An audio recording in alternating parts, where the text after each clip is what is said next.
Welcome to Upticks. I'm Jake Falcon, the founder of Falcon Wealth Advisors and your host of Upticks.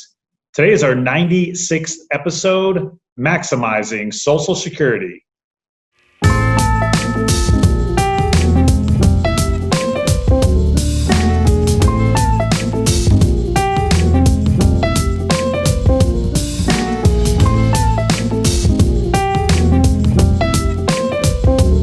right, Cory, welcome back to the show. Feels good to be back. That's always a tongue twister for me for some reason, Social Security. I don't know why I slop through that. Social Security. Can you say that 3 times fast? Social Security, Social Security, Social Security. All right. Good for you. Let me know if you want me to introduce the next show. Maybe. Well, welcome back to the show. We're recording this on your birthday. So happy birthday, Cory. Thank you. 31 years young. So you got another 31 years before you can collect Social Security. How does that feel? You got it.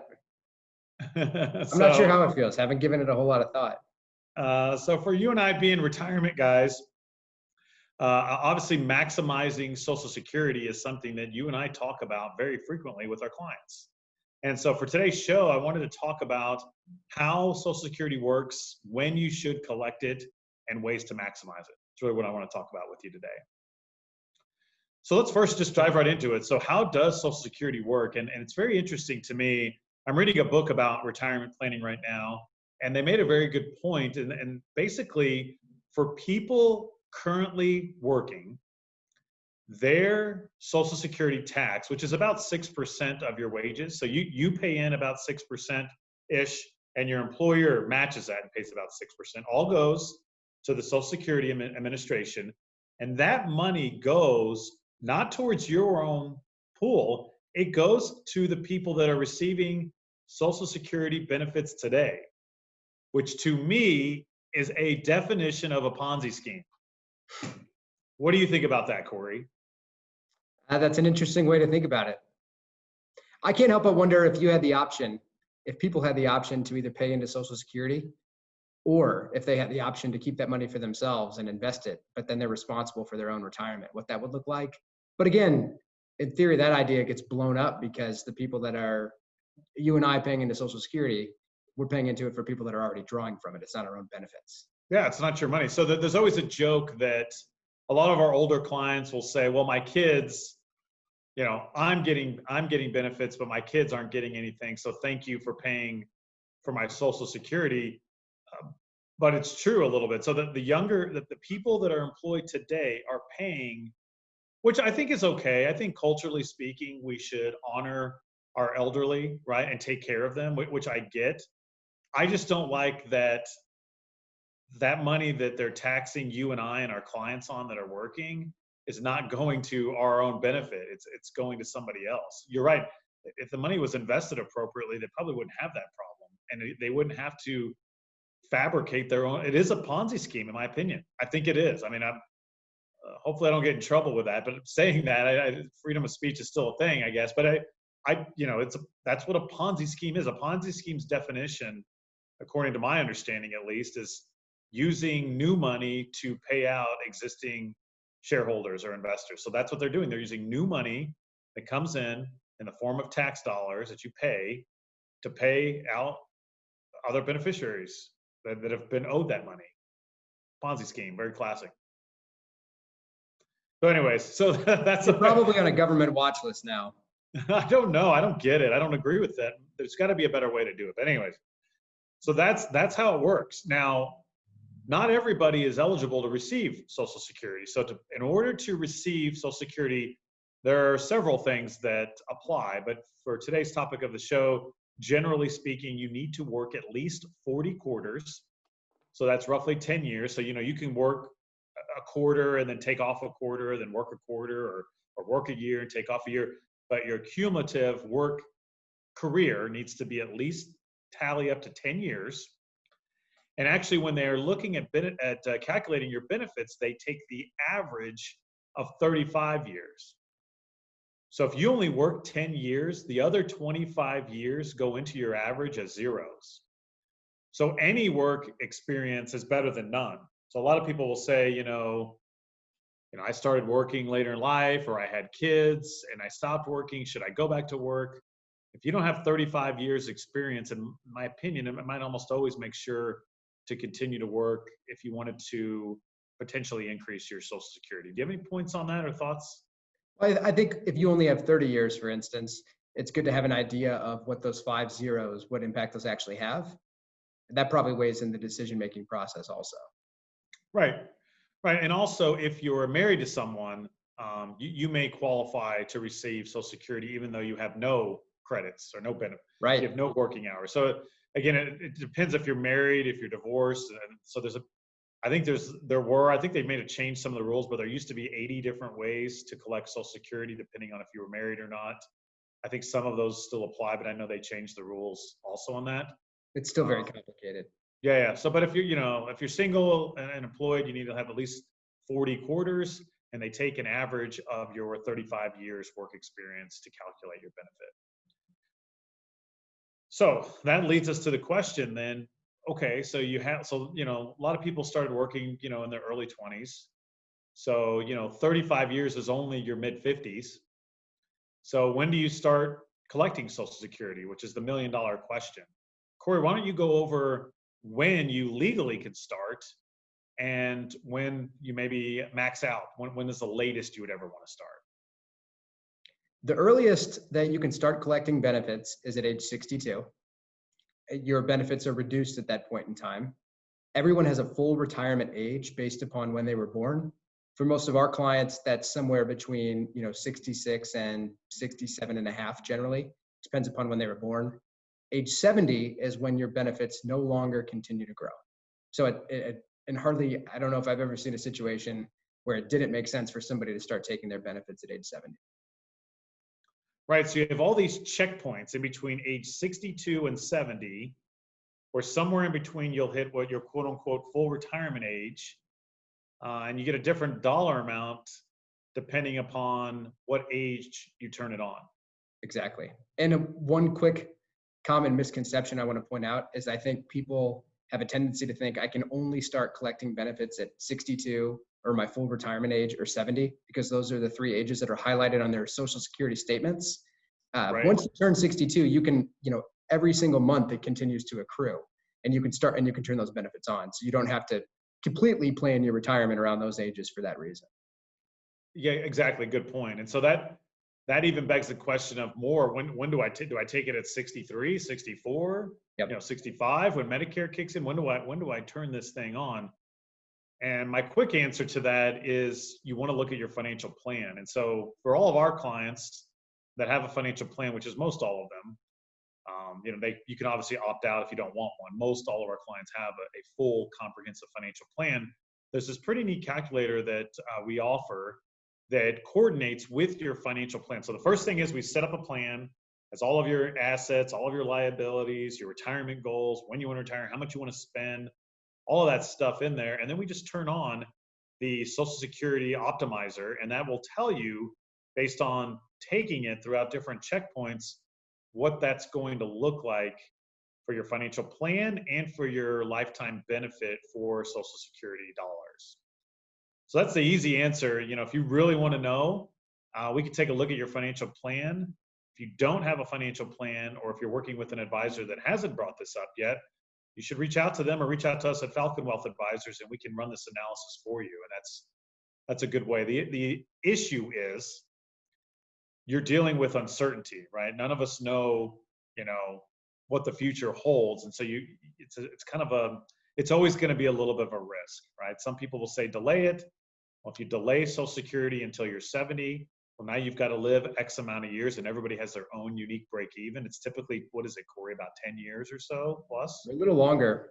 Yeah, maybe 10 to 15 years for that break even. So meaning if you delay Social Security, you have to live at least X amount of more years, or you would have made a potential, not a horrible decision, but maybe a bad decision as far as optimizing or maximizing out your Social Security. Right. So that's when you turn it on. It is a simple answer is you look at your financial plan. Us at Falcon Wealth Advisors, we can run an analysis and we can look at that Social Security optimization and see when it makes sense to do it. Now let's talk about some potential ways to maximize it, Corey. Do you have any ideas on ways that people can maybe, they say, okay, I know what my projected benefits are. What can I do to increase them for the future? Make more money. That's one way, right? Right. So have your side hustle, right? So if you currently work and you enjoy your job, but you want to, you know, do something on the side, whether it's part-time or whatever that may be, to earn a little bit extra money to increase your W-2 wages or what you pay into Social Security, that would increase your benefit. Another one I think would be to work longer. You know, again, we don't ever want to encourage people to retire early or work longer. You know, it's really a personal decision. We're just the numbers guys. But I think if you work longer, that's typically, even if you've worked 35 years, if you tack on year 36, 37, Right. normally those higher earning years are going to replace your lower earning years, which will, again, maximize your Social Security benefits. So I think Corey wants you to work 2 jobs. I suggest maybe you can work Maybe a little bit 3. longer, maybe 3. But you want to be careful because if another one is you don't want to turn on Social Security too early. So if you are Yes. still working, you don't want to turn on Social Security at 62 because there's certain income limitations that apply, meaning if you turn it on before your full retirement age and you make too much money, Social Security will ding you on that. They'll actually penalize you and take away some of your benefits. And I think you may or may not be able to get those back at some point, but Correct. you will be penalized on that in the short term. So you want to be careful of that. You want to make sure. Normally, you know, for our clients, we suggest if you're not working and you need the income, then you should look at Social Security. But if you are working and you're making sufficient income, you definitely want to probably delay it, unless you're What 70, about, right, or full retirement age, I guess. I was also going to say, if you retire at 62 and you're not sure what you want to do next, you can, you might go back to work and you don't know that. The decision to turn on Social Security can be a big one. And it's okay if you wait 3 or 6 months to see how things play out before you make that decision. Yeah, it's a good point. There's no reason to rush, right? And again, if you're working in your full retirement age, that still may not be the reason to turn it on. You may want to wait till 70. So again, it's different. It's different for everybody. Another one out there, another way to maximize it, a lot of people don't know this, that if you get divorced, so I believe if you were married at least 10 years and you get divorced and you don't remarry, even if your ex-spouse remarries, you can still collect benefits on your ex as long as you don't remarry. And then eventually, if yours are higher, I think you can flip back over to yours later. I think that's still the rule for some people. I know they change things and they phase them in and out and they grandfather them. But just know this, that if you were married and you got divorced and you're not remarried, you may be able to apply on your ex's Social Security benefit.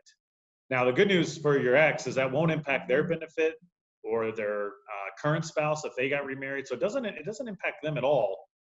Really, it's just for you to be able to get some sort of benefit. So that's definitely something worth looking into if you're divorced.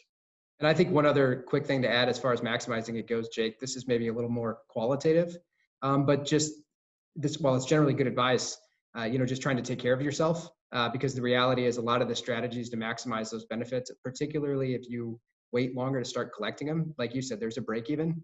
And if everyone's plan assumes that they live until 90, generally just, I think, trying to take care of yourself to help you get there.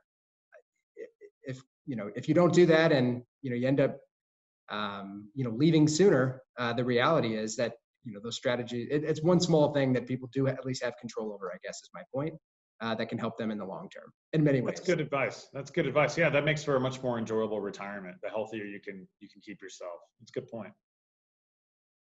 Good. So we throw out several ideas. The bottom line on this is to meet with a financial advisor that's familiar with retirement planning. I mean, Corey, you and I are both chartered retirement planning counselors. There's not a lot of us out in the country. Basically, all that means is that we've taken the time to study and get our credentials focused around retirement planning. We're reading about it, blogging about it, talking about it. And ultimately, we love doing this, and we'll crunch the numbers for you if you want to take a closer look at your benefits and make sure you're getting the most out of them. Perfect. Now I'll do a plug for our social media. So again, if you're watching this on YouTube, thank you so much for tuning in. Our subscriber count continues to increase. If you're listening to this on your favorite podcast platform, we really appreciate it as well. You also can find Cory out there on the different social media platforms. We're on Instagram, Twitter, LinkedIn, and Facebook. And turn it over here to our fun topic. So it's your birthday tonight, Cory. I know you just bought a house too. You're growing up right in front of my eyes. I remember the young man I hired was still in college. Were you driving a Mustang still? I think so. 20 years old, driving. What was after the Mustang? There was a Honda Accord in there for a period. Yeah, I think you might have had the Honda. 20 years old, Mustang or the Honda, free man. Now you're married, just bought a house. Congratulations, by the way. Thank you. And I think you're having tacos on your birthday tonight, right? Taco Tuesday? Taco Tuesday. All right. And you ran 8 miles. You ran 8 miles this morning. I did. Good for you. Good for you. So to you and Cassie, I know you probably got a lot going on, between buying houses and everything else. Do you guys have any other fun activities you've been working on? I know you've been smoking some salmon. You've been reading or watching anything that you want to share with our viewership? Yeah, we've been watching.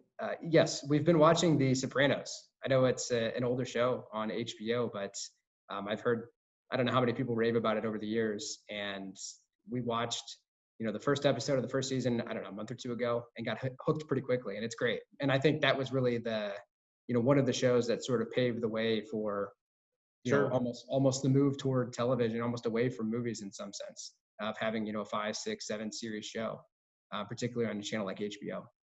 Is that based on a true story, you think, or no? No. No.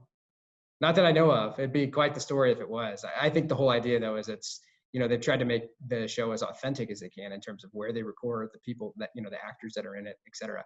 Fun fact, one of the main characters on that show, I didn't know this, is I'm not sure what instrument they play, but one of the main characters on the show was in Bruce Springsteen's band. I didn't know that either. Kind of random, pretty talented. Yeah. What about you? Anything fun? No, I mean, much the same. I mean, I've been reading books. I'm reading a book, I don't know the exact title, but it's something around the lines of things to do 5 years before you retire. Mm-hmm. It's been pretty good. I'm reading Ray Dalio's book, Principles, which is a thick one. He's kind of an interesting guy. He's a little out there, but his book's pretty good. And I've got The Shack. I haven't started it yet, but I'm excited to read that one. Rachel and I have been watching Space Force. I think I talked about that on our, we haven't watched the show. Is that funny? Yeah, I like it. It's pretty funny. And just been playing lots of golf. Golf season's starting back up. So there's some tournaments coming up. The PGA is gonna get going again, I think, with no fans. So I'm excited, though, to watch that on TV. And hanging out with my favorite Pooch Einstein. It's really about what we've been doing. What's the best round you've shot this year? That's a good question. I think I shot 73. Good for you. I shot 73. What's that? Well, it must be fun for you to play golf. Well, I'm not good at anything else but retirement planning and golfing. So Don't sell yourself short. That's why I do. That's why I do so much of it. I love to talk about the markets and financial planning, and I love to play golf. I like to do things I'm good at. But yeah, golf's fun. So yeah. I know you're back at it on the tennis courts, which is great too. So I'm glad you're getting back out there and get some exercise in. So with that, that's all the time that we have for today. But we want to thank all of you for tuning in, watching this, listening to this. Of course, we hope that all of you and your families are staying healthy and safe during these interesting times. And we look forward to kicking out more content. And we hope you all have a great week.